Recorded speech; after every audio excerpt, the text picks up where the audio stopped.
ሁሉንም ነገር በቀላሉ ማግኘት መቻል በረከት ይመስላችኋል? እንደገና አስቡበት። ብዙዎቻችን የምንመኘው ምቾት ወይም ኮምፎርት በዝምታ ጥንካሬያችንን የሚሰርቅ፣ ችሎታችንን የሚያደበዝዝ እና ማንነታችንን የሚገድል አደገኛ ወጥመድ ቢሆንስ? ዛሬ በአንድ ወቅት የጫካው ንጉሥ ስለነበረውና በቀላል ሕይወት ወጥመድ ውስጥ ስለወደቀው ስለ ባልሮም ታሪክ እናያለን። ይህ ታሪክ ለእናንተም ሕይወት ትልቅ ማስጠንቀቂያ ሊሆን ይችላል። ባልሮም በሸለቆ ውስጥ ካሉ አዳኞች ሁሉ ቀዳሚ ነበር። ፈጣን፣ ብልህና ደፋር። የእግሩ ኮቴ ሲሰማ ድኩላዎች በፍርሃት ይርዱ ነበር።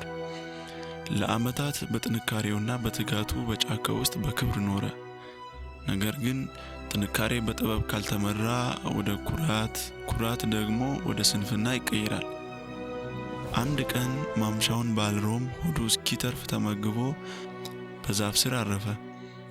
በዚያ ቅጽበት አንድ አደገኛ ሐሳብ በአእምሮ መጣ። ለምንድነው ሁል ጊዜ እንደዚህ የምለፋው? ሕይወትን በቀላሉ የምኖርበት መንገድ የለም ሲል አሰበ። በማግስቱ ባልሮም ወደ መንደሩ ዳርቻ አመራ።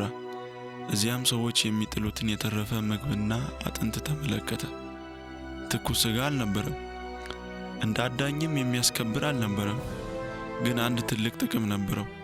ቀላል ነበር። ባልሮም አደን አቆመ። መጀመሪያ ላይ ነፃ የወጣ መሰለው። መሮጥ፣ መንጠቅና መጋደል ቀረ። ነገር ግን ሳያውቀው መለወጥ ጀመረ። የነፋስ ያህል ፈጣን የነበሩት እግሮቹ እየከበዱና እየደከሙ መጡ። ንቁ የነበረው አእምሮ ደነዘዘ። ምቾት እንደ ለስላሳ ብርድ ልብስ ጠቀለለው። ነገር ግን ያ ብርድ ልብስ ቀስ በቀስ ትንፋሹን እያሳጣው እንደነበር አላስተዋለም። ወቅቱ ተለወጠ። ከባድ ዝናብ መንገዶችን ዘጋቸው። መንደርተኞቹ ምግብ መጣል አቆሙ። ባልሮምም ተራበ። ለወራት ያቆመውን አደን ለመሞከር ወደ ጫካው ተመለሰ። ነገር ግን አንድ ድኩላ አየና ሊያሳድድ ሲሞክር የሆነው ነገር አስደንጋጭ ነበር። ሳምባው ተቃጠለ። እግሮቹ አልታዘዝ አሉት።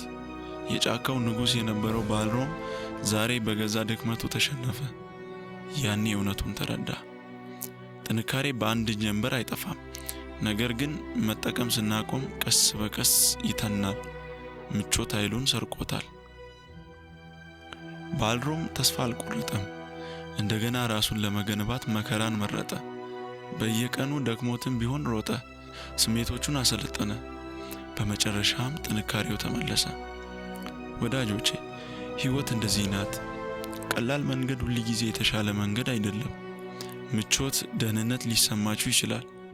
ግን እድገት የሚመጣው በጥረታችሁ ልክ ነው። ዛሬ ራሳችሁን ጠይቁ። በምቾት ተኝቻለሁ ወይስ ለጥንካሬ እየታገልኩ ነው?